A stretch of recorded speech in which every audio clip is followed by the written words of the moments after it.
एक बार की बात है, सोनपुर नाम के एक छोटे से शहर में मोहन अपनी पत्नी रेखा, अपनी माँ और 3 बेटियों के साथ रहता था। रचना, कविता और साइली। मोहन और उसकी माँ 3 बेटियां होने के कारण हमेशा ही रेखा को ताने मारते। मोहन तो अपने बेटियों से नफरत करता था। पता नहीं कहाँ से ये 3 बेटियां लेकर आई।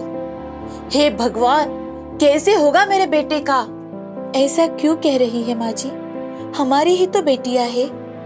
हाँ दादी, आप हमेशा अपने बेटे को क्यों नहीं पूछती?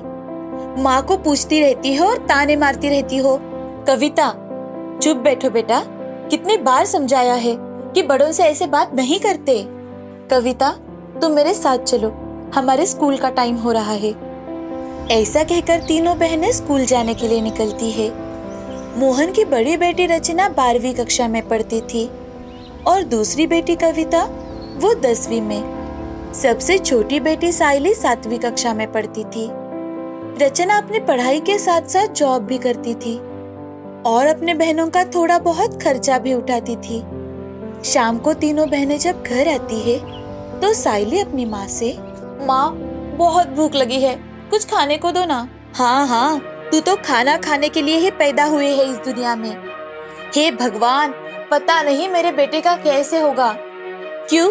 ये तो आपके बेटे ने हमें दुनिया में लाने से पहले सोचना चाहिए था ना। कविता, साइली, तुम दोनों चुपचाप यहाँ से चले जाओ, मैं खाना बनाती हूँ। खाना बनने के बाद सभी को बुलाती हूँ। रेखा अपने काम में व्यस्त हो जाती है और रचना भी उसके काम में हाथ बटाने लगती है। रेखा को अपनी सास और पति की बातें बहुत दुखदायक होती थी, लेकिन उसका अपने पति और सास के सामने कुछ नहीं चलता था। शाम को जब मोहन घर आता है तो दादी मोहन से, बेटा मोहन, आजकल तो तेरी इस मासूम बच्चियों की जुबान बहुत ज्यादा चल रही है। क्यों, क्या हुआ? दादी मोहन को मिर्च मसाला डालकर बात बताती है तो मोहन अपनी बच्चियों को पीटने लगता है। तभी रेखा बीच में पड़कर उसे रोकती है और उससे, ये क्या कर रहे हो आप? और वो छोटी नहीं रही? अरे, इन्हें तो पैदा होते ही मार दिया होता तो आज ये नौबत नहीं आती। अब आप बस भी करो। अब कुछ साल यूं ही बीत जाते हैं। एक दिन रेखा को पता चलता है कि वो प्रेग्नेंट है। तभी दादी, रेखा देख, मैं बता रही हूँ, इस बार तो लड़का ही होना चाहिए। हाँ माँ, तुम चिंता मत करो। अब उनकी तीनों बच्चियां बड़ी हो चुकी थी। रचना खुद का काम करके कॉलेज पूरा करती है और कविता दिखने में बहुत ही ज्यादा सुंदर थी। वो एक एक्ट्रेस बनना चाहती है, लेकिन उसे अपने घर के हालात और सोच पता थी।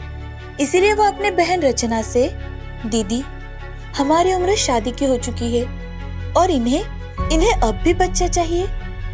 मेरे दोस्तों को जब ये बात पता चलेगी तो कितना हंसेंगे मुझ पर। दी, मैं साफ साफ आपको एक बात बताना चाहती हूँ, मैं तो ये घर छोड़कर जा रही हूँ। मैं यहाँ नहीं रह सकती। और हाँ दीदी, आप मेरी चिंता बिल्कुल मत करना। मैं जल्द ही सेटल होकर आप दोनों और माँ को यहाँ से इस नरक भरी जिंदगी से दूर लेकर जाऊंगी। लेकिन कविता, दीदी, लेकिन वेकिन कुछ नहीं, मैं तो कल ही जा रही हूँ। आप अपना और साइली का ख्याल रखना। ऐसा कहकर अगले दिन कविता कॉलेज के लिए निकल जाती है। रात को जब मोहन को ये बात पता चलती है तो वो बहुत ज्यादा गुस्सा हो जाती है। तभी दादी, मर गई ये कविता की बच्ची, कितनी देर हो गई, अभी तक घर नहीं पहुंची। मरने दो, अच्छा होगा नहीं आएगी तो। आपको पता भी है आप क्या बोल रहे हो? हमारी खुद की बच्ची है वो। ऐसे ही कुछ दिन बीत जाते हैं। कविता के जाने का दुख सिर्फ रेखा को ही था, क्योंकि रचना और साइली को पता था कि कविता आखिर कहाँ गई है। लेकिन अपनी माँ का दिल और ज्यादा ना टूटे, इसलिए वो कुछ न बताती और जो चल रहा है उसे चुपचाप देख रही थी। अब एक दिन रेखा के पेट में बहुत ज्यादा दर्द हो रहा था तो उसे जल्द से जल्द अस्पताल लेकर जाते हैं। रेखा एक छोटे से नन्हे से लड़के को जन्म देती है। ये सुनकर सभी बहुत ज्यादा खुश हो जाते हैं। रचना कविता को फोन करके ये खुशखबरी सुनाती है। तभी कविता भी उसे अपनी कामयाबी की खुशखबरी सुनाती है।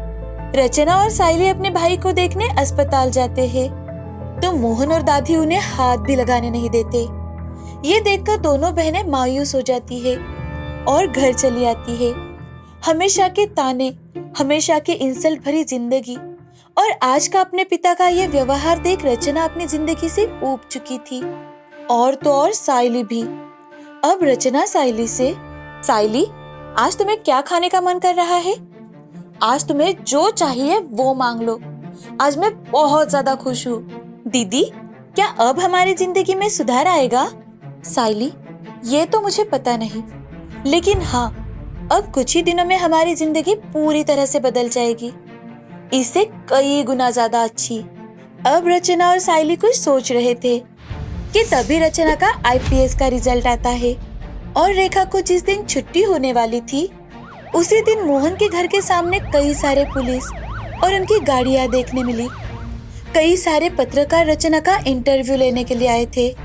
ये सब देख मोहन, पता नहीं अब यहाँ क्या क्या नया देखने को मिलेगा। मेरे बेटे को घर लाने की खुशी में ये कैसा विघ्न आ गया है। अरे पहले जाकर तो देखिए। जैसे ही मोहन अंदर आता है तो रचना को एक पत्रकार, मैडम, आप समाज के लिए क्या करना चाहती हो? मैं समाज के एक ऐसे पार्ट को बंद करना चाहती हूँ जिसके अंदर कई सारे मासूम बच्चे अपना बचपन भूल जाती है। उन्हें कई सारी तकलीफों से गुजरना पड़ता है। इस पुरुष प्रधान संस्कृति को मुझे बदलना है। लड़का चाहे जो करे, लेकिन फिर भी वो घर का नाम रोशन करेगा। वो घर का दीपक है। इस सोच को मैं बदलना चाहती हूँ। लड़कियों के लिए प्रेरणा बनना चाहती हूँ और लड़कियों को कम समझने वाले के मुंह पर तमाचा बनना चाहती हूँ। रचना की बात खत्म होते ही सभी और तालियों की गूंज उठी। यहाँ मोहन को भी अपनी गलती का एहसास हुआ और उसने सबके सामने रचना, साइली और कविता, जो कि अपनी बहन का अभिनंदन करने आई थी, उनकी माफी मांगी। अपनी तीनों बेटियों को जिंदगी में पहली बार गले लगाया। उन तीनों को भी बहुत अच्छा लगा। आगे चलकर मोहन ने साइली को अच्छी शिक्षा दी, उसे डॉक्टर बनाया। बहुत समय पहले की बात है। नागपुर नाम के शहर में एक छोटी सी बस्ती में विजय नाम का एक आदमी रहा करता था। विजय के परिवार में विजय की पत्नी कमला और बेटी सूची थी। विजय मजदूरी का काम किया करता था, लेकिन विजय अपनी बेटी को खूब पढ़ाना चाहता था। विजय दिन रात मेहनत कर पैसे कमाता था और अपनी बेटी की पढ़ाई की हर जरूरत पूरी करता था। सूची भी बहुत मेहनती और होशियार लड़की थी। सूची को घर के हालात और अपने पिता के दिन रात के मेहनत का पूरा एहसास था। सूची हर साल अपने स्कूल में फर्स्ट आती थी। अब सूची 10th में थी।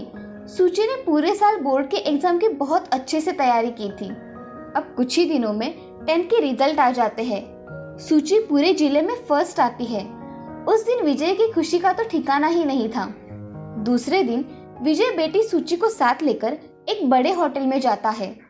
फटी धोती और फटी कमीज पहने एक व्यक्ति अपने 15-16 साल की बेटी के साथ एक बड़े होटल में पहुंचा। उन दोनों को कुर्सी पर बैठा देख एक वेटर ने उनके सामने 2 गिलास ठंडे पानी के रख दिए और पूछा, आपके लिए क्या लाना है? विजय ने पहले अपनी चारों ओर बैठे बड़े बड़े लोगों की ओर हिचकिचाती हुई नजरों से देखा और धीमी आवाज में वेटर से कहा, जी, मैंने मेरे बेटी को वादा किया था कि यदि तुम कक्षा 10 में प्रथम आ जाओगी तो मैं तुम्हें शहर के सबसे बड़े होटल में एक डोसा खिलाऊंगा। इसने वादा पूरा किया। कृपया इसके लिए एक डोसा ले आओ। तभी वेटर ने विजय से पूछा, और आपके लिए क्या लाना है?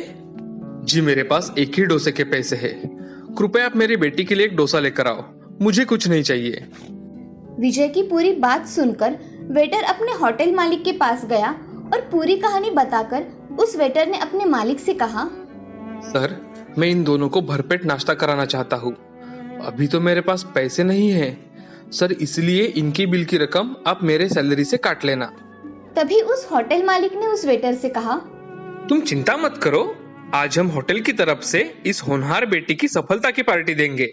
कुछ ही देर में सारे होटल वालों ने मिलकर एक टेबल को बहुत अच्छी तरह से सजाया और बहुत ही शानदार ढंग से सभी उपस्थित ग्राहकों के साथ उस गरीब बच्चे की सफलता का जश्न मनाया। होटल मालिक ने सूची को एक बड़े थैले में 3 डोसे और पूरे मोहल्ले में बांटने के लिए मिठाई उपहार स्वरूप पैक कर दी। इतना सम्मान पाकर आंखों में खुशी के आंसू लिए विजय और सूची अपने घर चले गए। समय बीतता गया और एक दिन वही सूची आईएएस की परीक्षा पास कर उसी शहर में कलेक्टर बन गई। सूची ने सबसे पहले उसी होटल में एक सिपाही भेजकर कहलाया कि जी आपके होटल का मालिक कौन है? जी मैं हूँ, कहिए आपको क्या चाहिए। जी मैं कलेक्टर ऑफिस से आया हूँ। आज कलेक्टर साहिबा आपके होटल में नाश्ता करने आएंगी। क्या सच में हमारे होटल में कलेक्टर साहिबा नाश्ता करने आने वाली है? जी हाँ, आपने बिल्कुल सही सुना। अब मैं चलता हूँ। होटल मालिक और सारे होटल वालों ने तुरंत एक टेबल को अच्छी तरह से सजा दिया।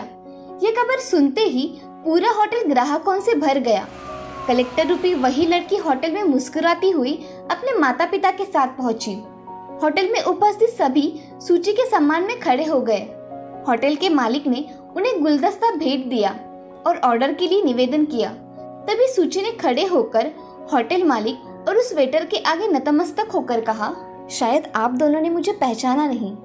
मैं वही लड़की हूँ जिसके पिता के पास दूसरा डोसा लेने के लिए पैसे नहीं थे, और आप दोनों ने मानवता की सच्ची मिसाल पेश करते हुए मेरे पास होने की खुशी में एक शानदार पार्टी दी थी और मेरे पूरे मोहल्ले के लिए भी कुछ मिठाई पैक कर दी थी।